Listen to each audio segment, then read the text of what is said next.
amar e juntar-se a mim na morte, o odiar-me e da mesma forma me acompanhar, odiando-me na morte e além dela. A indiferença não existe em minha natureza apática. Hoje nós vamos falar sobre o livro Carmila, a vampira de Karnstein. Gente, meu nome é Yolanda Silva e hoje nós vamos falar sobre um livro da literatura gótica, um clássico da literatura gótica. E eu estou aqui toda no clima de meu lado gótico, sei lá, que vocês não conhecem. Enfim, espero que vocês tenham gostado dessa mini interpretação do meu lado vampira de Karnstein. Então é isso aí. Hoje nós vamos falar desse maravilhoso livro que eu amei. Inclusive eu fiz um ensaio fotográfico inspirado nele e também em outro livro que eu amo, que é O Voo da Guará Vermelha. Tem um pequeno vlog, mas enfim, vamos à resenha deste livro, que ele é simplesmente incrível. O que você tem notícia que se trata de vampiresco, do lado de vampiro, o surgimento dessa criatura vampiro, é justamente esse livro aqui, né, a Carmila, a vampira de Karnstein, de, eu não sei se a pronúncia está correta, é Sheridan Le Fanu, não sei a pronúncia correta. Trata-se de uma novela porque não é pequena como conto, mas não é grande como romance. Gira em torno de 90 a 100 páginas, né? A história é muito linda, curtinha, muito boa de ler, você lê rapidinho. E a narradora em primeira pessoa, o nome dela é Laura, e subtende-se que ela já está na vida adulta, então quer dizer que ela não morreu. E ela vai nos contar sobre uma experiência que houve quando ela ainda era criança. Uma primeira experiência que ela conta é que quando ela tem por volta de 6 a 7 anos de idade, ela estava deitada no quarto dela e ela acordou com uma criatura ao seu lado. De imediato era um gato, depois virou uma moça e tentou mordê-la, né? Aqui no peito. E ela acorda gritando e a sua mãe não estava e ela fica ali assustada, né? Aí ela sempre não quer dormir sozinha por causa desse evento que houve na sua infância. E aí ela tem, né, uma professora e uma babá que cuida dela porque a mãe dela morreu. E ela é filha de um ex-soldado do exército inglês, né? Que eu esqueci agora o nome do pai dela. Esqueci completamente. Eles moram, como você sabe, né? Como se trata de literatura gótica, o espaço em que a história acontece tem que ser o quê?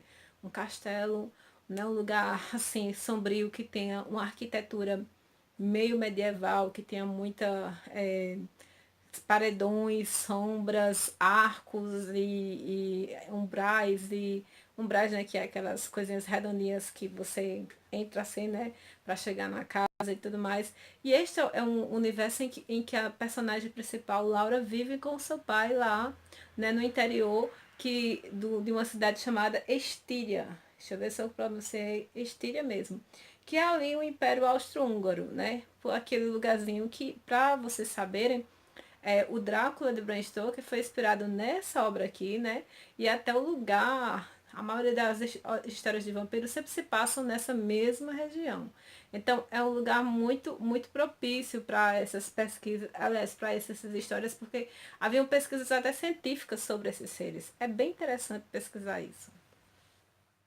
Agora, sobre o enredo em si, o enredo é simples, é a história de uma menina que está ali com seu pai, né, no lugar solitário, num castelo, na região da Estíria, ali, né, no Império Húngaro, Austro-Húngaro, e ela é muito solitária, porque ela vivia no castelo no meio do nada, e ali em volta vivia aldeões, mas ela não tinha uma comunhão, vamos dizer assim, com as jovens aldeãs, né, ela era uma mulher de estirpe, uma mulher que tinha condições financeiras. E ela estava na espera que viesse a sobrinha do general Spear. O general, eu lembro bem o nome dele agora, deixa eu pagar na minha cola.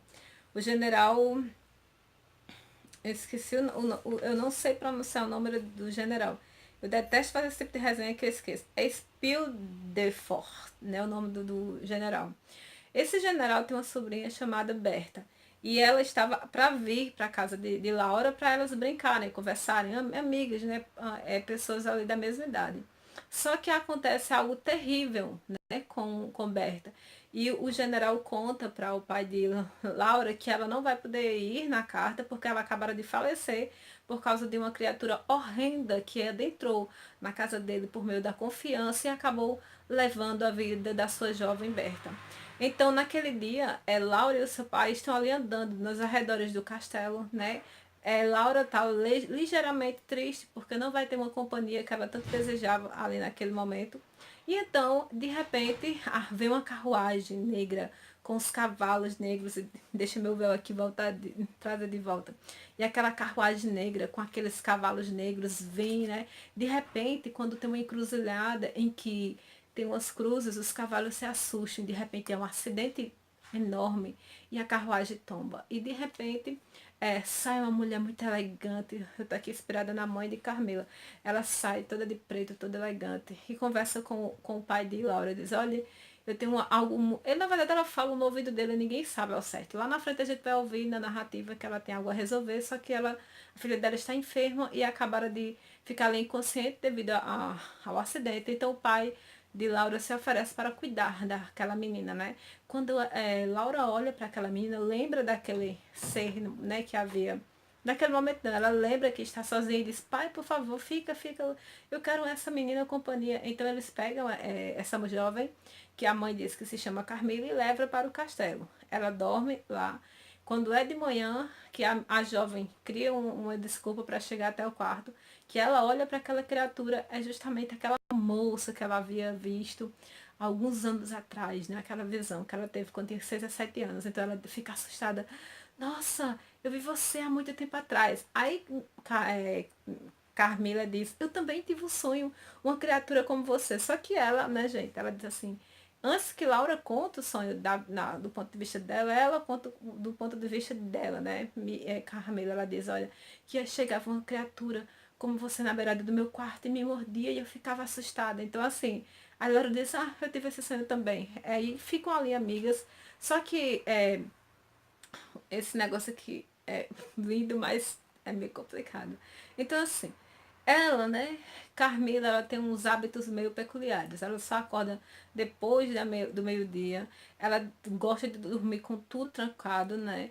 E ali começou a surgir aos arredores, nos arredores do castelo do pai de Laura, começou a haver uma doença em algumas meninas, em que elas começavam a ficar doentes, enfermas, e depois de 3 dias elas acabavam morrendo.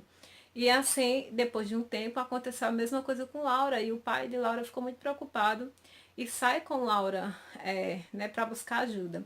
Interessante também, de uma pista que há aqui no enredo, é que há um momento em que vem um visitante, né, que trata de retratos, de porta-retratos, de fotos e tudo mais, e ele traz naquela fotinha ali, né, uma foto que é de 1698. Ora, essa história aqui, né, de acordo com a narrativa, se passa em deixa eu olhar aqui, quando tem 1872. Então, no caso, esse homem traz uma foto, né, de 1698, de uma condessa chamada Condessa Mir, Mir Carla, né, que é muito parecida com a Carmila, né, e ela tipo assim, uma ancestral de Laura, e ela fica impressionada como elas duas são parecidas. E aí, gente, a partir de agora eu vou contar sobre o meu parecer da história, se eu gostei, se eu não gostei, e aí vocês não vou contar o resto da história porque são dois momentos legais. Um que você conhece a história de Berta, o que aconteceu com Berta, e com a Milarca, né, que foi uma menina que foi parar na casa do general. E depois você conhece a história de Laura com Carmila, né? E no momento em que o pai de Laura está levando-a para procurar tratamento e saber o que está acontecendo com sua filha, eles vão acabar conhecendo a Micarla, né? Então, para de assistir agora, vai ler o livro, depois você volta para ver o final e o que eu achei dessa história, ok? As que eu citei para vocês no início é quando Carmila fala para Laura, né, que ela deve amá-la na vida ou na morte. E isso ela não tem escolha. Então você vê que a natureza vampiresca é uma natureza egoísta, que só pensa em si mesmo. E trazendo para a metáfora do ser humano, nós vemos pessoas que têm um caráter vampiresco. Foi uma das coisas que eu coloquei no meu Instagram quando eu li esse livro, né? Que nós temos, às vezes, relacionamentos abusivos, em que as pessoas nos sugam literalmente sugam a nossa alma, sugam a nossa capacidade de pensar bem. Somente as pessoas querem nos querem para elas, aqueles relacionamentos tóxicos e abusivos. Então, você pode ler essa história da vampira aqui, Micala, né, como sendo uma metáfora desses tipos de relacionamento. E levando para o sobrenatural, é interessante a visão de Micala sobre a questão da morte. Ela fala o seguinte coisa, ela diz, mas morrer, como podem morrer os enamorados? Juntos para poderem viver juntos. As mocinhas são como lagartas, enquanto estão no mundo, para afinal viverem borboletas como a chegada do verão. Enquanto isso, porém, existem apenas as larvas, entenda, cada uma com suas próprias propensões, necessidades e estruturas. Aí ela diz, assim Monsieur Buffon, no grande livro que está na sala ao lado. Ela fala que ela compara a vida das jovens ali que ela, de certa forma, escolhe, como ela escolheu Berta e como ela escolhe agora Laura, como sendo larvas, né, que são para serem ali sugadas, né, para que se tornem borboletas no além-morte, vamos dizer assim, e possam juntas voar com Carmila, né? E para quem não sabe, o final dessa história é uma história bem peculiar, que vai ser a resolução de todos os livros vampirescos que se tem notícia. Neste livro aqui você vai ver no final da história, né? Quando Laura está ali sendo protegida pelo pai, elas acabam encontrando o general que perdeu a sua sobrinha, e ele conta a história, né? De como aconteceu a morte de Berta por um ser sobrenatural que ele acolheu em um baile que estava ali, né? Que ficou dançando com a sobrinha. E a mãe tinha que sair às pressas e tinha que deixar na casa de alguém. Então o general cai na mesma história, acaba levando aquela menina para casa e depois de alguns dias Bertas acaba morrendo.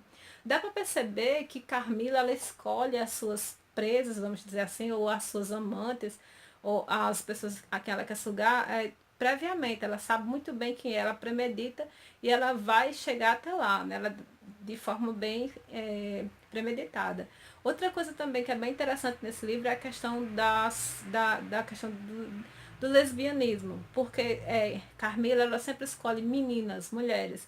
E às vezes eu não vejo muito bem por esse lado assim da questão da homossexualidade, vamos dizer assim, no livro. Eu vejo como sendo mais fácil para uma mulher da época de Carmila viver em comunhão com uma jovem e ali ir sugando aos pouquinhos, né, o seu sangue, e também por ter uma natureza semelhante a ela, uma fêmea, né? Eu não vejo como sendo lesbianismo. Apesar de que justamente por ser essa união entre mulheres que em certo momento trocam de roupa juntas e mostram um pouquinho do seio, daquilo traz uma sensualidade para quem está lendo, mas não é necessariamente que Carmila seja homossexual. Até porque no final da história nós vamos descobrir que lá como é que diz? Em Karnstein, né, que na verdade era uma casa, um pessoal muito poderoso, mas eles fizeram algumas profanações e acabaram virando criaturas sobrenaturais que viviam sugando as pessoas. Então aí você acaba descobrindo que um cara que era tipo um Van Helsing, né, que foi a inspiração para Bram Stoker escrever Van Helsing, ele acaba escondendo o túmulo de Carmila, ele se apaixona. Então ali, né, você vê que houve que a vampira ela seduz a tudo e a todos, né? Mas era mais fácil para ela, sem ser pega, seduzir meninas e ficar ali escondida na casa delas. Eu acho isso lógico. Então assim, eu amei o livro. Foi uma das melhores leituras desse início de ano para mim. Leitura por diversão, leitura por prazer e também a leitura do projeto, lendo os clássicos da literatura gótica. E para mim foi uma maravilha, né? Eu recomendo sim a leitura, não é nada pesado, não é nada assim, não tem muito, nossa, tem muita sensualidade, vai deixar as pessoas. Não, é um livro na medida certa, sensualidade na medida certa. A questão da morte é discutida aqui. Para Carmila, a morte é uma metáfora para. Na verdade, para Carmila, a morte é algo que tem que existir para que seres como ela, grandiosos, venham a existir, né? Também é interessante que Carmila, ela vira, como vocês podem ver na imagem, é um gato gigante, né? Quando ela está na sua natureza animalesca, né? Que ela é um humano que suga, né, outros seres vivos e ela se torna um animal gato. Diferente, né, da imagem dos morcegos, né, da literatura gótica, que os vampiros se tornam morcegos. Então, eu amei o livro. É muito suspeito para mim falar desse livro. Eu gostei demais. Mas eu recomendo a leitura. Veja o vampiro como essa metáfora de amores nocivos, amores que nos faz mal, né? Vamos dizer assim. E tenta meditar nisso quando você lê o livro e depois vem comentar aqui no vídeo. Então é isso aí. Tchau pra vocês e ótima leitura de Carmila, a vampira de Karnstein.